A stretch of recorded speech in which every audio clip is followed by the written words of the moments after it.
So the famous question, who made a New Year's resolution? Anyone dare to raise their hand? Anyone? A few brave souls. Nice. I made a few. I won't share them all with you, but one of them was to, pull out another one of the many books that I have that is a daily little reflection, And so I went to the chapel this morning, and I think God has poetic justice. This book you should really pray that I adopt. You know why? The reflection is like 2 or 3 sentences. And maybe it'll have an impact on the length of my homilies. You never know. But today's reflection was so perfect as I made a resolution to use this book. January 1st, Mary, the Mother of God. We begin the new year with Mary, whose resolution to obey God and bear His Son made salvation possible for all of us.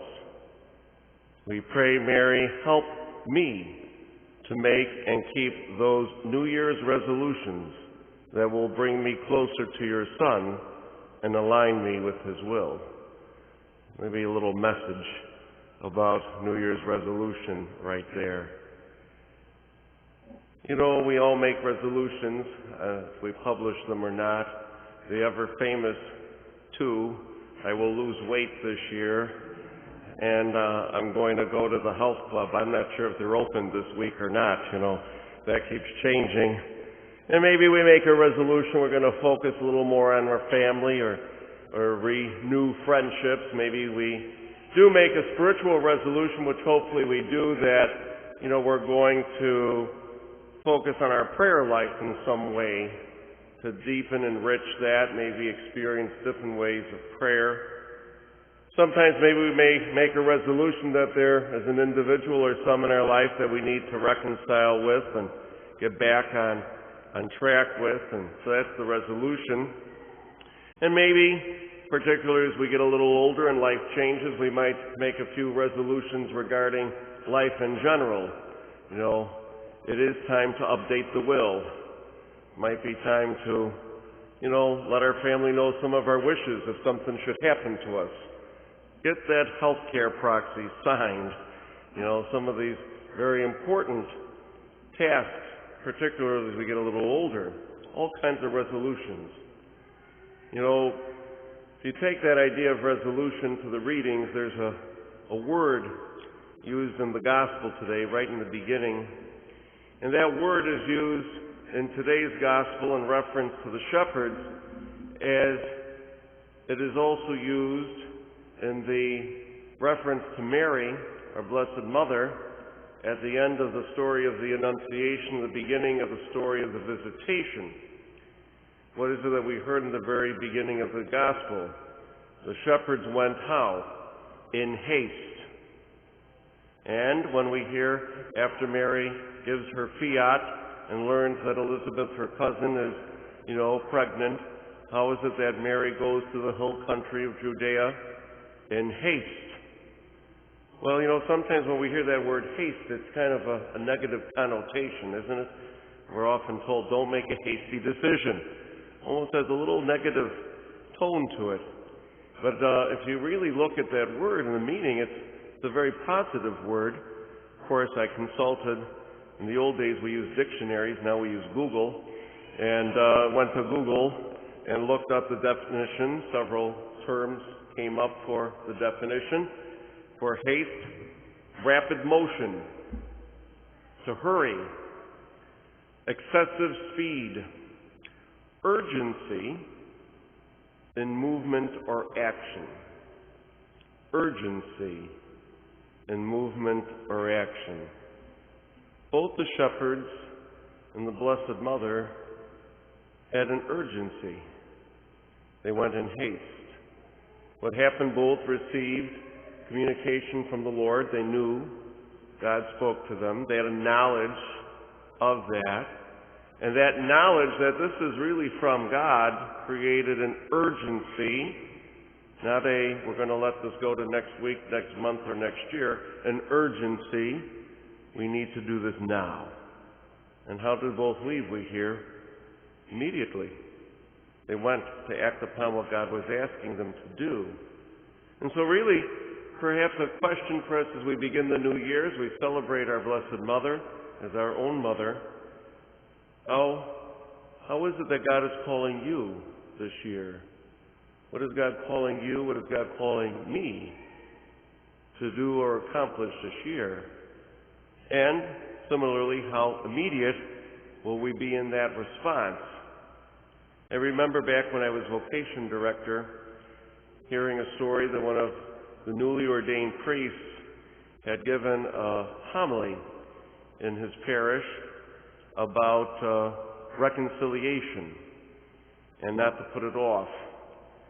And I remember hearing the story that there was a parishioner of his, a woman, who took to heart those words, left church immediately after Mass, got in her car, did not go home, but drove 4 hours to her sister's home to reconcile with her. It must have been one heck of a homily that young man gave. Immediately, she went to speak to her sister who she had not spoken to, from what I was told, in years. Immediately. I remember, and probably a story I've told you before, when I was vocation director, I lived at Blessed Sacrament in Tonawanda for 5 of those 8 years. I remember in the morning Mass, Father Bob, Monsignor Golumbek, the pastor, had a gift that I do not have. He was very brief.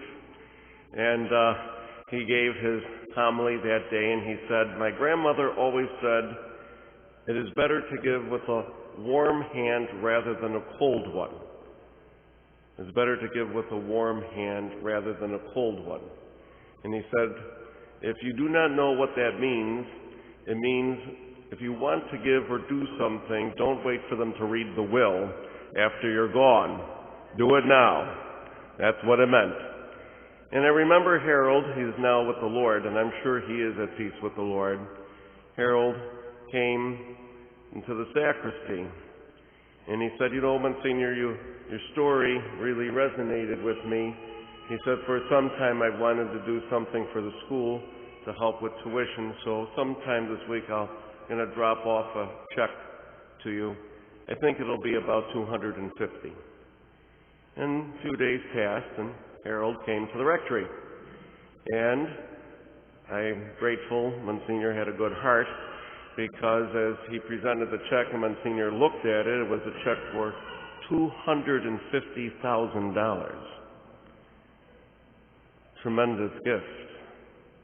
A man who was a widower, a mechanic all of his life, gave kind of the widow's mite almost, most of what he had, and that sense of urgency, the need to help others.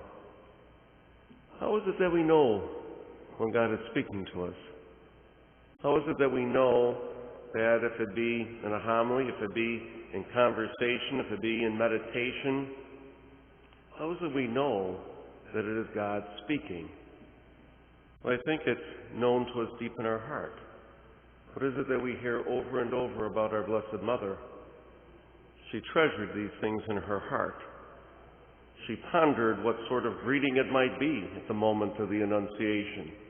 We hear today she treasured these things in her heart, and the moment of the presentation, all these tremendous things said of Jesus. And what is it that we hear of Mary?